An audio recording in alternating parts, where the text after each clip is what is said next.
Setelah kita mempelajari organ reproduksi wanita baik secara internal maupun eksternal, kita sekarang akan melanjutkan pembahasan mengenai proses yang melibatkan organ reproduksi wanita. Yaitu ada yang namanya oogenesis, yang merupakan proses pembentukan sel ovum atau sel gamet pada wanita. Oogenesis pada anak perempuan sebenarnya sudah terjadi pada saat dalam kandungan seorang ibu. Pada mulanya, sel benih atau sel germinal akan membelah secara mitosis untuk menghasilkan oogonium yang bersifat diploid. Lalu, oogonium ini akan mengalami pembelahan secara mitosis dan menghasilkan oosit primer. Tetapi, oosit primer ini akan menghentikan fase pembelahannya di profase 1 meiosis 1 saat sebelum mengalami pubertas.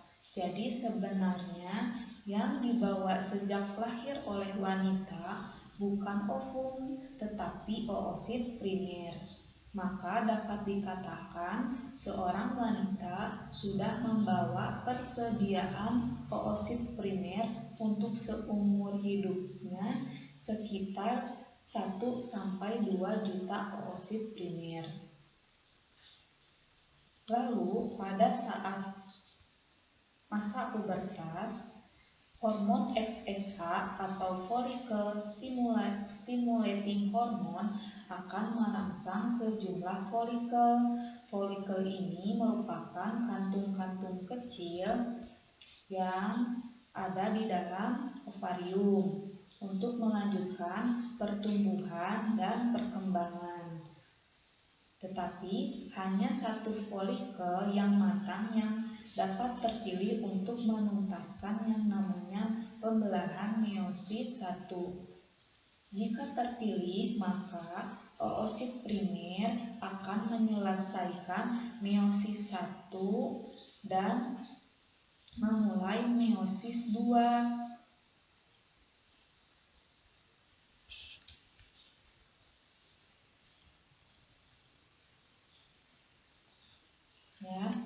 Memulai meiosis 2 dan terhenti pada metafase 2.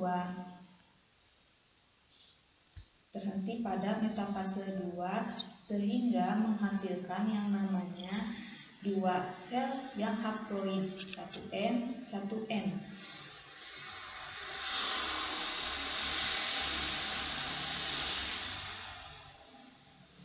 Yang ukurannya berbeda.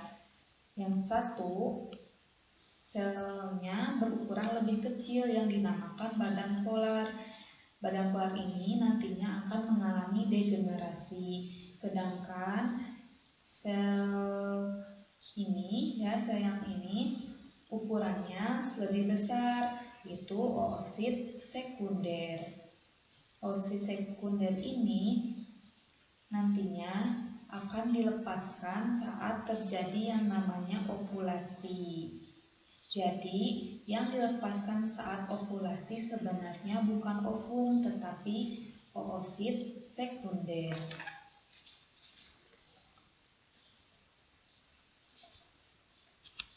Jika oosit sekunder dapat ditembus oleh sperma, maka oosit sekunder akan menyelesaikan meiosis 2 sehingga menghasilkan 1 sel ovum dan 1 badan polar. Karena badan polar ini tidak mengandung sitoplasma dan nutrisi, maka badan polar akan berdegenerasi dan mati. Maka hasil dari oogenesis ini menghasilkan 1 sel ovum.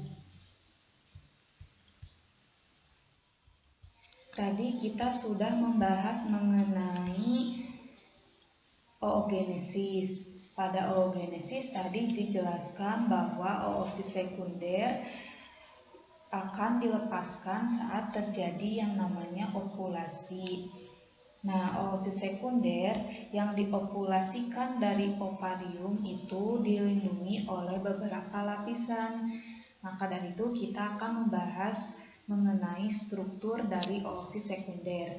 Yang pertama ada corona radiata. Corona radiata ini merupakan sel granula yang melekat di sisi luar oosit dan merupakan mantel terluar dari ovum. Lalu yang kedua ada yang namanya membran pitelin. Membran pitelin ini merupakan lapisan transparan dalam ovarium yang berfungsi untuk melindungi ovum dan pertukaran zat antara sel dengan lingkungan luar sel. Lalu yang ketiga terdapat yang namanya zona pellucida. Zona pellucida ini merupakan lapisan pelindung yang tebal di bagian tengah yang terdiri dari protein yang mengandung reseptor spermatozoa.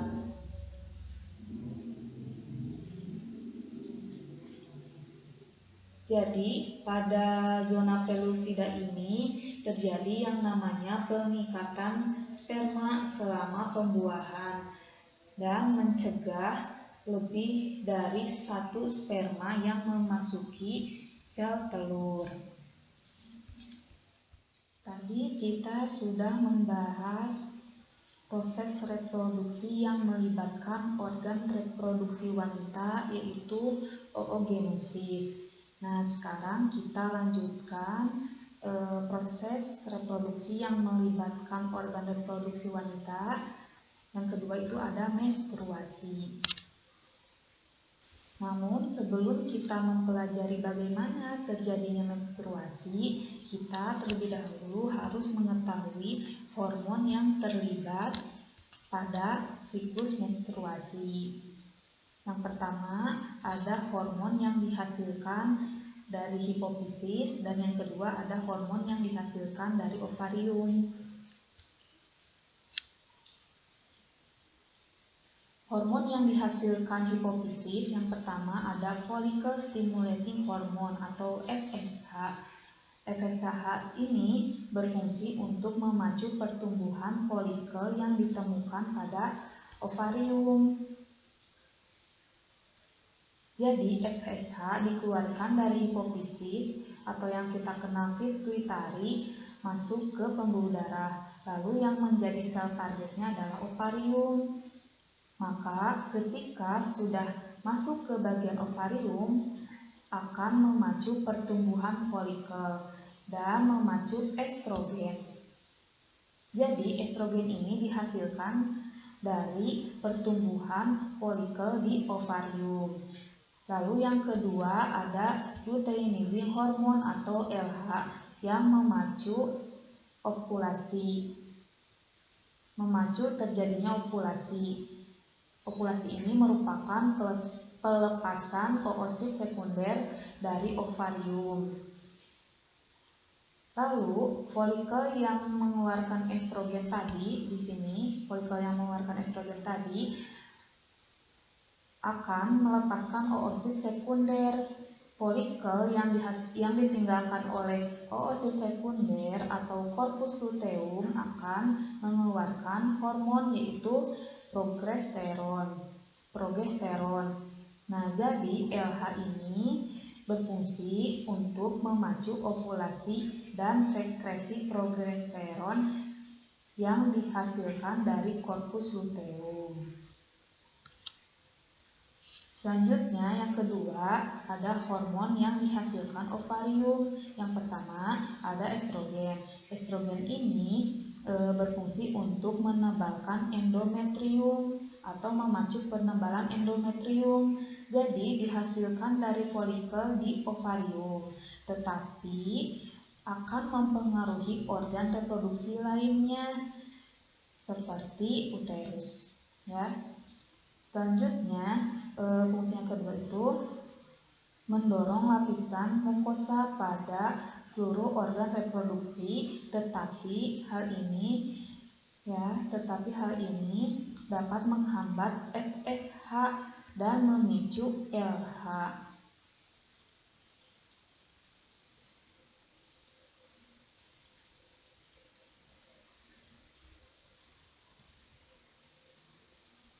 Selanjutnya, progesteron.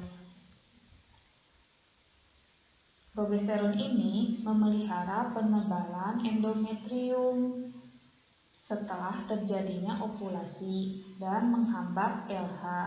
Ketika hormon estrogen dan progesteron ini turun, maka mengakibatkan peluruhan pada dinding endometrium atau yang kita kenal dengan menstruasi.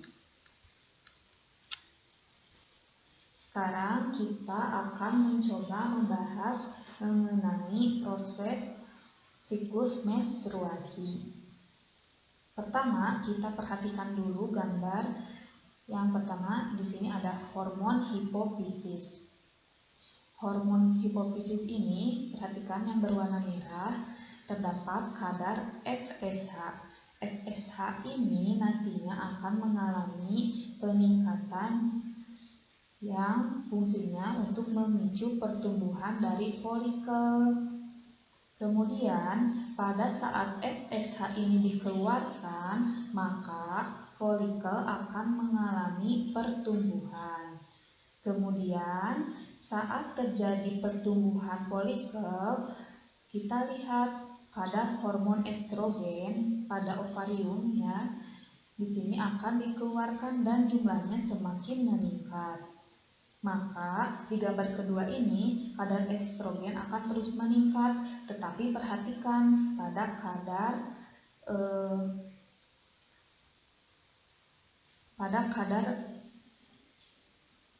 FSH. Nah, jadi ketika estrogen naik, maka hormon dari FSH akan menurun.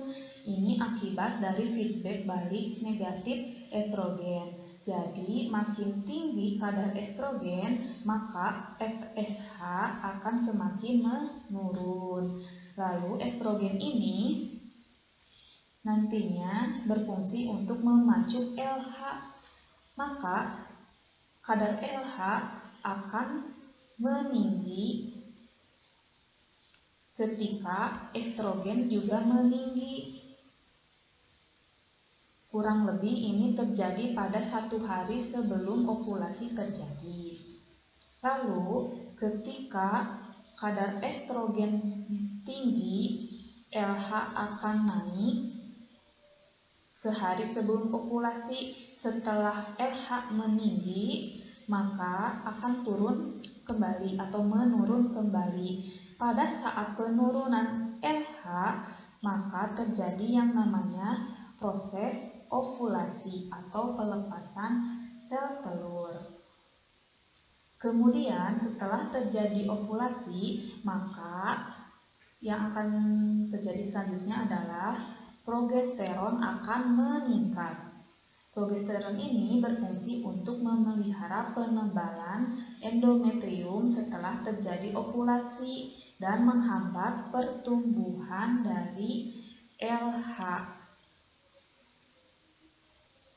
Saat progesteron meningkat, justru LH pada saat progesteron meningkat, justru LH akan menurun, FSH juga menurun. Inilah makanya yang disebut dengan fase menstruasi atau mengalami menstruasi. Jadi menstruasi ini terjadi ketika hormon dari LH dan FSH menurun.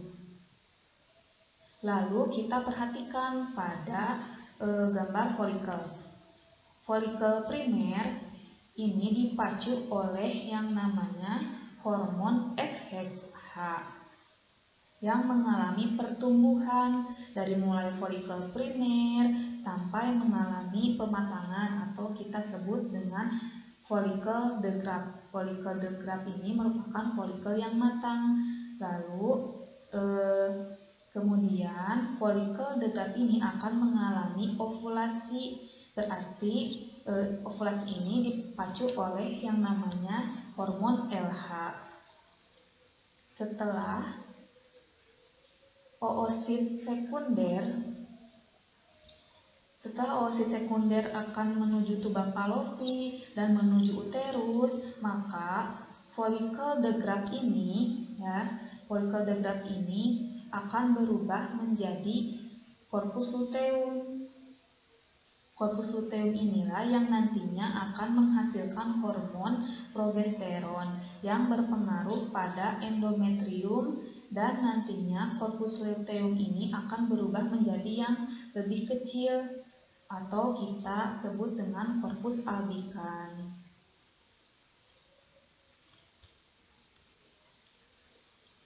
Jadi kan tadi sel ovum akan keluar, ovulasi pelepasan sel telur, maka sel telur ini akan disampaikan atau diteruskan ke tuba Fallopi lalu menuju uterus. Nah, ketika ovulasi terjadi dan sel ovum keluar, maka folikel de Graaff akan ditinggalkan. Folikel de Graaff ini yang nantinya akan berubah menjadi badan kuning atau corpus luteum.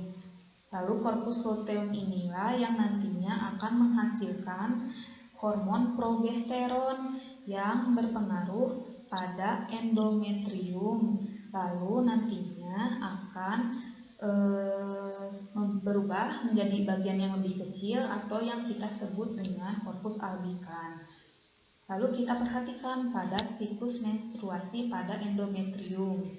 Nah, siklus menstruasi ini dimulai dari terjadi antara 3 sampai 5 hari atau maksimal 7 hari. Setelah 5 hari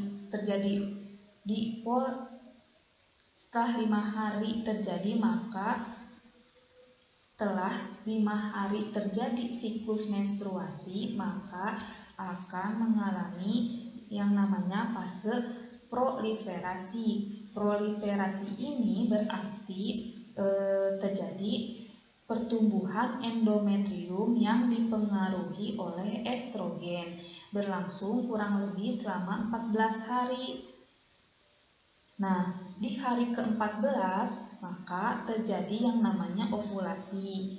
Setelah terjadi ovulasi, maka dilanjutkan dengan fase sekresi, di mana fase sekresi ini dinding endometrium akan mengalami perkembangan yang dipengaruhi oleh hormon progesteron terutama, dan dipengaruhi juga oleh estrogen selama 14 hari sampai hari ke-28. Selanjutnya, jika tidak terjadi implantasi atau penempelan zigot pada uterus, khususnya pada endometrium, maka kadar estrogen dan progesteron akan menurun. Akibatnya akan mengalami fase menstruasi kembali.